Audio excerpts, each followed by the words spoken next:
अफसल की जिंदगी का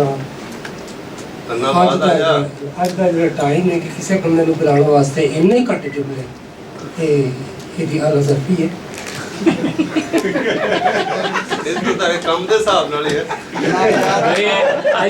इकबाल के अंदर जाया है, इकबाल के अंदर कोशिश करता है। बहरहाल जी तजम्मल एक जिहड़ा उन्हें शायरी की थी वो अपनी जगह पर तजम्मल का एक मुकाम बनया, तजम्मल अगे बढ़िया, लेकिन किताबां दे नाल नाल तजम्मल ने जिहड़ी शागिर्दी दी लहर सी ना ਉਹਦੇ ਚ ਤੇ ਉਹਨੇ ਕਮਾਲ ਹੀ ਕਰ ਦਿੱਤੀ ਨਾ। ਸ਼ਾਇਦ ਇੰਨੇ ਸ਼ੇਰ ਨਹੀਂ ਇਹਨੇ ਪੂਰੀ ਜ਼ਿੰਦਗੀ ਚ ਕਿਹਾ ਜਿੰਨੇ ਸ਼ਾਗਿਰਦ ਬਣਾਏ।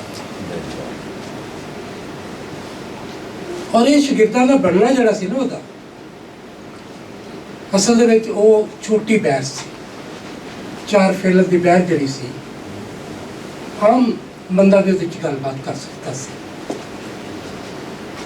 ਔਰ ਉਸ ਬਹਿਰ ਨੇ कसूर दे की बाकी जिला कसूर में छड़ के अगे उकाड़ा गोपालपुर सारी और इधर फैसलाबाद तक ओदी इस छोटी बहर में ओदे इन छोटी बहर के अंदर बड़िया बड़िया गल्लां ने काफ़ी मुतासर किया। और एक वेला तो भी एक शनाख्त बन गई सी पंजाबी शायरी की छोटी बहर। असातिज़ा जिन्होंने बहुत सारा ये काम भी किया, शायरी की, उन्होंने इस गल से बहुत बड़ा इतराज़ से मिर्ज़ा साहब भी ने कि हर चीज़ जी तुसी हर गल छोटी बहर से कही जा रहे हो, 4 फिल्म तो अगे बात ही लेना। मैंने भी काफ़ी इख्तलाफ सी कि जी एक रंगा रंगी हैगी बहरां दी वो गायब हो गई सी।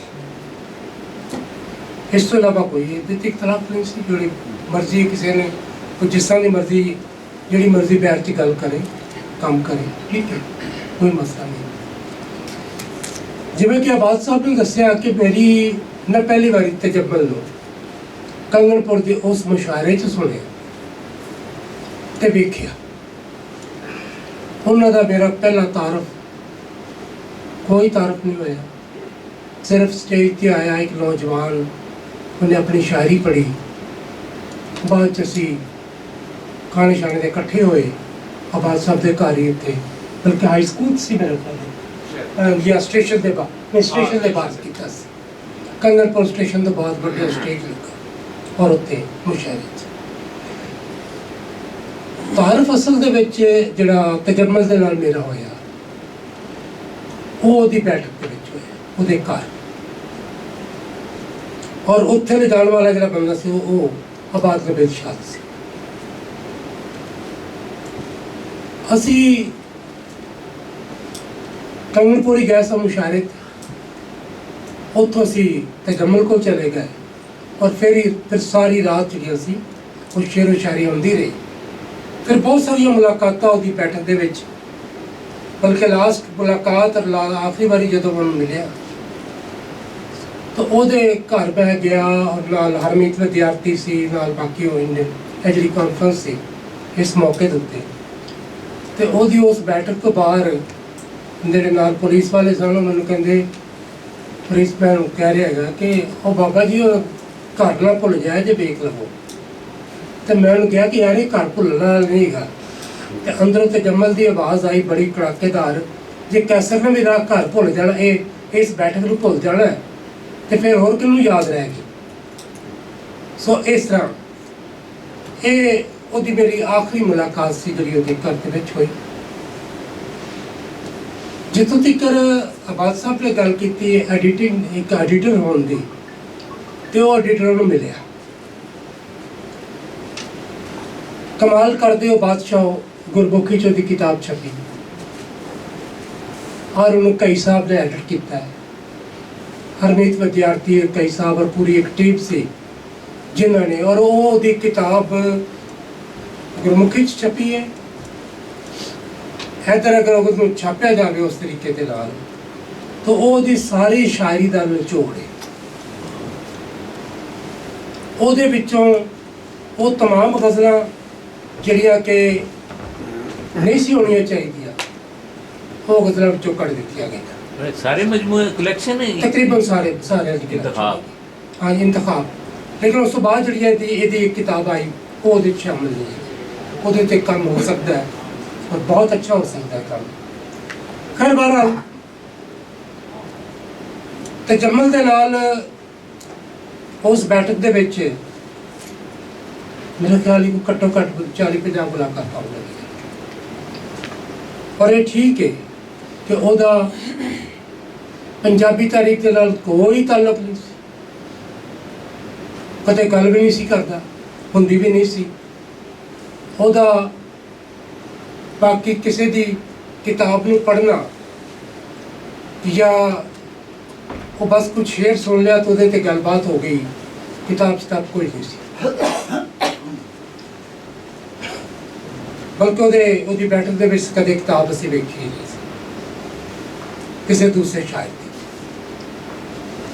ਬਰਫਾਇਟ ਤੰਦੂਰ ਉਹਦੀ ਪਹਿਲੀ ਕਿਤਾਬ ਜਿਹੜੀ ਸੀ, ਮੁਰਸ਼ਦ ਕੋਲ ਉਹਦਾ ਮੈਂ ਟਾਈਟਲ ਬਣਵਾਇਆ ਔਰ ਉਹ ਕਿਤਾਬ ਜਿਹੜੀ ਸੀ ਉਹ ਛਾਪੀ। ਉਹਦੇ 'ਚ ਕੁਝ ਗਲਤੀਆਂ ਰਹਿ ਗਈਆਂ, ਉਹਦੇ 'ਤੇ ਸਾਡਾ ਇੱਕ ਇਖਤਲਾਫ ਵੀ ਹੋਇਆ। ਖੈਰ ਬਹਰਹਾਲ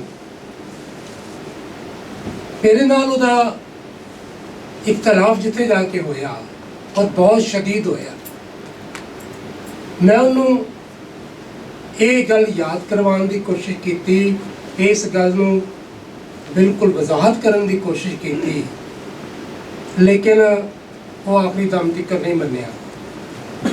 ਗੱਲ ਇਹ ਸੀ ਕਿ ਉਹਦੀਆਂ 2-4 ਗਜ਼ਲਾਂ ਨੂੰ ਇੱਕ ਐਸੇ ਸ਼ਾਇਰ ਨੇ ਜਿਹੜਾ ਕਿ ਵਿਚਾਰਾ ਆਪਣੀ ਹੁੜ ਮਤਾਲਾ ਹੈ, ਉਹਨੂੰ ਕੋਈ ਸਮਝਾ ਨਹੀਂ ਸਕਦਾ। ਉਸ ਸ਼ਾਇਰ ਨੇ ਕਿਹਾ ਕਿ ਮੈਂ ਉਹਦੀਆਂ ਗਜ਼ਲਾਂ ਨੂੰ ਠੀਕ ਕੀਤਾ। ਅੱਛਾ। ਕਿਉਂਕਿ ਉਹਦਾ ਬੈਨ ਉੱਠਣ ਮੇਰੇ ਨਾਲ ਸੀ, ਉਹਦਾ ਘਰ ਵੀ ਕੋਚਗੜ੍ਹ ਦੇ ਨੇੜੇ ਸੀ, ਉਹ ਆ ਜਾਂਦਾ ਹੁੰਦਾ ਸੀ ਉੱਥੇ। ਉਹਨੂੰ ਮੈਂ ਵੀ ਸਮਝਾਇਆ ਕਿ ਯਾਰ ਇਸ ਤਰ੍ਹਾਂ ਨਹੀਂ ਕਰੀਦਾ ਹੁੰਦਾ, ਇਹ ਠੀਕ ਨਹੀਂ ਹੈਗਾ, ਲੇਕਿਨ ਉਹ ਬੰਦਾ ਨਹੀਂ ਮੰਨਿਆ। ਔਰ ਤਜਮਲ ਨੂੰ ਗਿਲਾ ਇਹ ਸੀ ਮੇਰੇ ਤੇ ਕਿ ਤੂੰ ਉਹਨੂੰ ਸਮਝਾਇਆ ਨਹੀਂ, ਔਰ ਦੂਸਰਾ ਗਿਲਾ ਇਹ ਸੀ, ਗਿਲਾ ਕਦ ਸੀ, ਇਲਜ਼ਾਮ ਸੀ ਕਿ ਇਹ ਮੈਨੂੰ ਲੱਗਦਾ ਸਾਰੀ ਸ਼ਰਾਰਤ ਤੇਰੀ ਹੈ। ਮੈਂ ਕਿਹਾ ਭਾਈ ਉਹ ਮੇਰੇ ਅੱਗੋਂ ਜਿਹੜਾ ਸੀ, ਉਹ ਤਾਂ ਪਿਓ ਅੱਗੇ ਵੇਖ ਖਲੋਤਾ ਸੀ ਨਾ, ਜਾਂ ਚਾਚਾ ਅੱਗੇ ਵੇਖ ਖਲੋਤਾ ਸੀ, ਤੇ ਉਹ ਤੇ ਹਰ ਕਿਸੇ ਅੱਗੇ ਵੇਖ ਕੇ ਖਲੋਤਾ ਹੋਇਆ। ਉਹਨੂੰ ਕੌਣ ਰੋਕ ਸਕਦਾ ਹੈ? ਉਹਨੂੰ ਅਗਰ ਕਿਤੇ ਕੋਈ ਰੋਕ ਸਕਦਾ ਸੀ ਸ਼ਾਇਦ ਉਹ ਜਨਾਬ ਮਿਨਾਜ਼ ਸਾਹਿਬ ਰੋਕ ਸਕਦੇ ਸਨ, ਚਲੋ ਜੀ। ਲੇਕਿਨ ਇਹਨਾਂ ਨੇ ਮੈਨੂੰ ਰੋਕਿਆ। ਸੋ ਬਹਰਹਾਲ आज कोई मुश्किल ही बचेगा। ਇਹ ਜਿਹੜੀਆਂ ਗੱਲਾਂ ਸਨ, ਇਹ ਤਕਲੀਫ ਤੇ ਗੱਲਾਂ ਨੇ। ਸਾਡੇ ਜਿਹੜੇ ਨੌਜਵਾਨ ਸ਼ਾਇਰ ਨੇ ਖਾਸ ਕਰਕੇ, ਜਾਂ ਜਿਹੜੇ ਉਸ ਪੀੜ੍ਹੀ ਦੇ ਸਾਡੇ ਤੋਂ ਬਾਅਦ ਦੀ ਪੀੜ੍ਹੀ ਦੇ ਜਿਹੜੇ ਸ਼ਾਇਰ ਅਦੀਬ ਨੇ ਜਾਂ ਸੁਖਨ ਨਾਲ ਤਾਲੁਕ ਰੱਖਦੇ ਨੇ, ਉਹਨਾਂ 'ਚੋਂ ਅਕਸਰੀਅਤ ਉਹਨਾਂ ਦੀ ਹੈ ਜਿਹੜੇ ਅੱਜ ਸਾਨੂੰ ਜਾਂ ਸਾਡੇ ਤੋਂ ਪਹਿਲੇ ਵਾਲੀ ਪੀੜ੍ਹੀ ਨੂੰ ਜਾਇਜ਼ ਸਮਝਦੇ ਨੇ। ਔਰ ਇਹਦੇ ਤੇ ਉਹਨਾਂ ਦਾ ਪੂਰਾ ਈਮਾਨ ਹੈ ਕਿ ਇਹ ਲੋਕ ਸਾਰੇ ਜਾਹਿਲ ਸਨ ਜਾਂ ਜਾਹਿਲ ਹੈਗੇ। ਠੀਕ ਹੈ, ਇਹ ਉਹਨਾਂ ਦੀ ਆਪਣੀ ਸੋਚ ਹੈ, ਫਿਕਰ ਹੈ, ਔਰ ਉਹਨਾਂ ਦੀ ਰਹਿਣੀ ਚਾਹੀਦੀ। ਠੀਕ, ਅਸੀਂ ਕੀ ਕਹਿ ਸਕਦੇ ਹਾਂ? ਕਿਸੇ ਦੀ ਸੋਚ ਜਾਂ ਫਿਕਰ ਨੂੰ ਕੋਈ ਬਦਲ ਤੇ ਨਹੀਂ ਸਕਦਾ ਹੈ।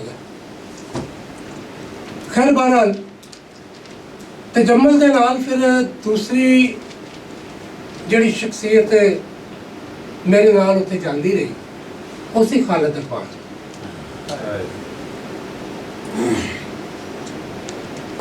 ਖਾਲਿਦ ਅਰਮਾਨ ਉਹ ਬਹੁਤ ਹੀ ਚੁਲਬੁਲਾ ਜਿਹਾ ਬੱਚਾ ਸੀ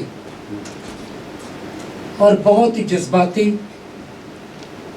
ਬਲਕਿ ਉਹ ਜਜ਼ਬਾਤ ਹੀ ਸਨ ਕਿ ਜਿਹੜੇ ਉਹਨੂੰ ਦੁਨੀਆ ਤੋਂ ਲੈ ਗਏ। ਤੇ ਉਹਨੇ ਹਰ ਮਹੀਨੇ ਕੋਈ ਨਾ ਕੋਈ ਬਹਾਨਾ ਪਾ ਕੇ ਕਹਿਣਾ ਕਿ ਚਲੋ ਤਜਮਲ ਕੋਲ ਚੱਲਦੇ ਹਾਂ। ਸੋ ਅਸੀਂ ਚਲੇ ਜਾਣਾ। ਸਾਰੀ ਰਾਤ ਲਤੀਫੇਬਾਜ਼ੀ ਹੋਣੀ, ਸਾਰੀ ਰਾਤ ਸ਼ੇਰ ਸੁਣੇ ਜਾ ਰਹੇ ਨੇ, ਜਿਹਦੀ ਗੱਲ ਨਬੀਲ ਸਾਹਿਬ ਨੇ ਕੀਤੀ ਸੀ ਕਿ ਇੱਕ ਦਿਨ ਉਹਨਾਂ ਨੇ, ਮੈਂ ਗਿਆ ਤੇ ਉਹਨੇ ਪਹਿਲੇ ਕਿਤਾਬ ਰੱਖੀ ਮੇਰੇ ਸਾਹਮਣੇ, ਯਾਰ ਮੈਂ ਤੇਰੀ ਕਿਤਾਬ ਪੜ੍ਹੀ, ਮੈਂ ਕਦੇ ਕਿਸੇ ਦੀ ਕਿਤਾਬ ਨਹੀਂ ਸੀ ਪੜ੍ਹੀ, ਮੈਂ ਤੇਰੀ ਕਿਤਾਬ ਪੜ੍ਹੀ, ਮੈਂ ਕਿਹਾ ਮਿਹਰਬਾਨੀ। और उस तो बाद ने कहा कि मैंने तेरी समझ ही नहीं आई। लेकिन क्यों समझ नहीं आई?